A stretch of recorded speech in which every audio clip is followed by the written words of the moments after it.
Vous écoutez La Voix de l'Espérance, une émission qui vous apporte paix, joie, confiance et espérance.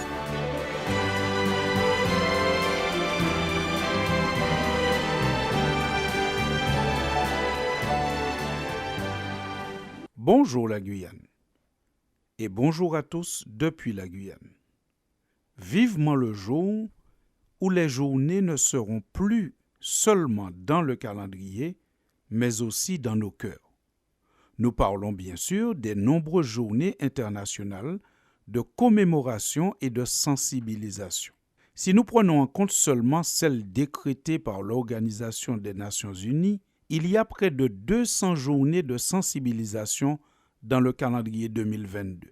Pour l'ONU, chaque journée internationale est non seulement une opportunité pour informer, mais aussi une occasion de sensibiliser le grand public sur des thèmes liés à des enjeux majeurs comme les droits fondamentaux, le développement durable ou encore le patrimoine.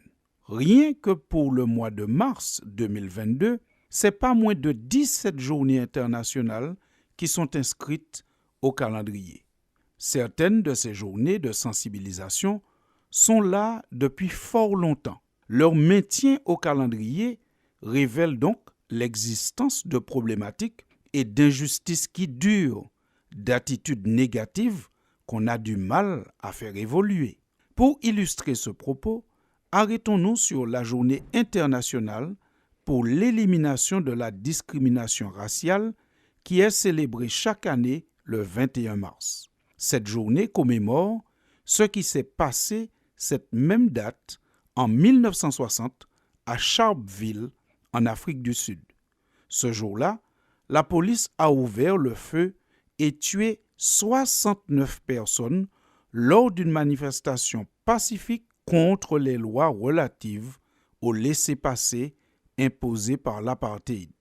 En proclamant cette journée internationale en 1966, l'Assemblée générale de l'ONU a engagé la communauté internationale à redoubler d'efforts pour éliminer toutes les formes de discrimination raciale.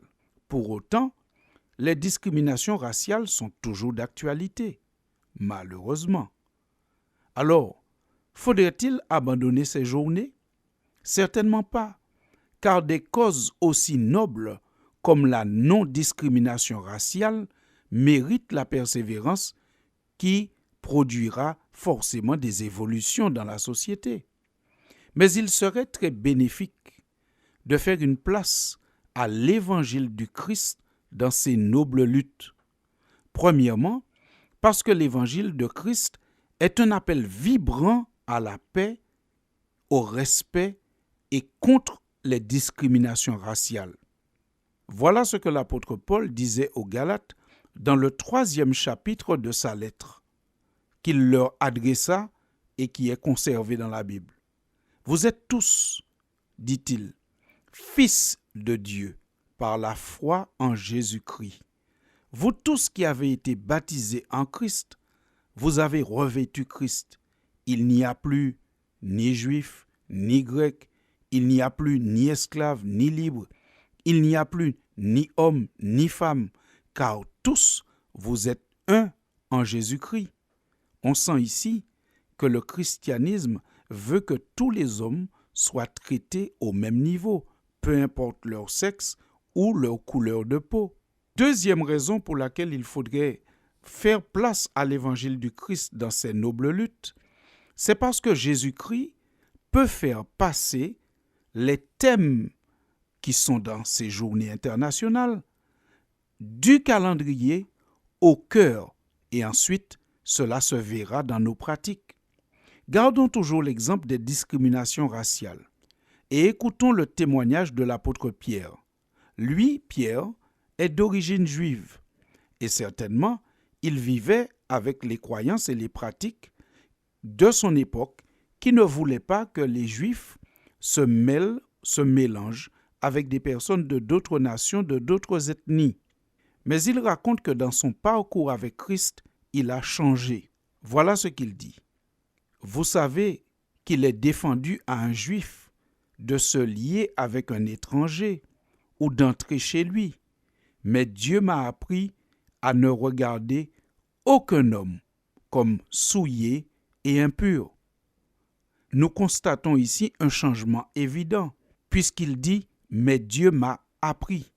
Donc dans sa relation avec Christ, Pierre a appris à porter un autre regard sur les personnes de d'autres nationalités.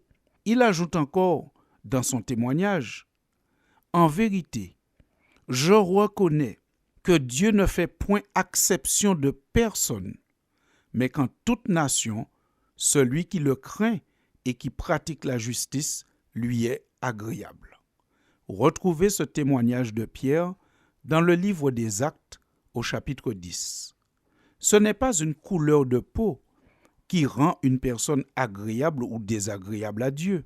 Si quelqu'un le respecte avec confiance et fait ce qui est juste, cette personne plaît à Dieu. Et cela est vrai dans tous les pays et pour tous les humains. L'offre de salut de Dieu n'est pas discriminatoire.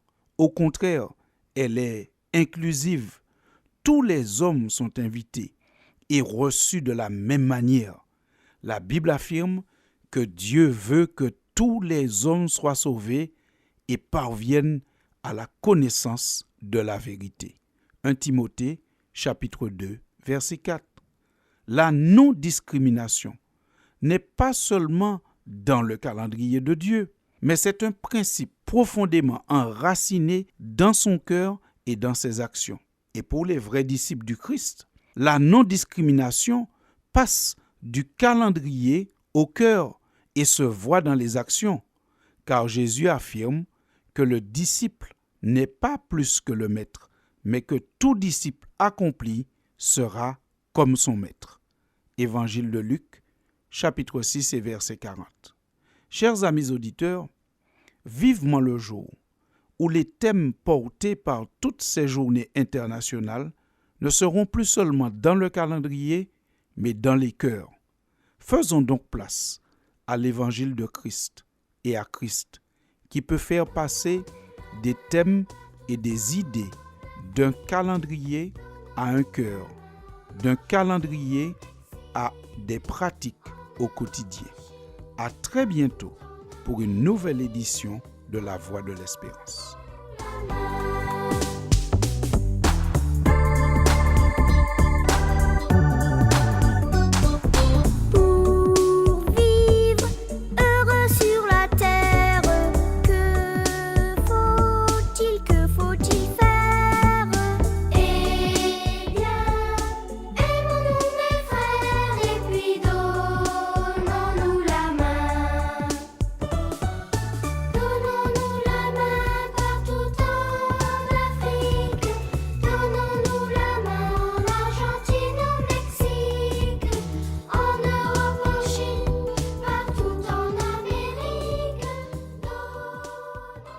C'était La Voix de l'Espérance, une émission préparée par l'Église adventiste du 7e jour.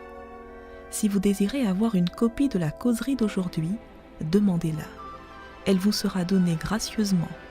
Écrivez à La Voix de l'Espérance, boîte postale 169 97 324, Cayenne, CEDEX, ou téléphonez au 0594 25 64 26.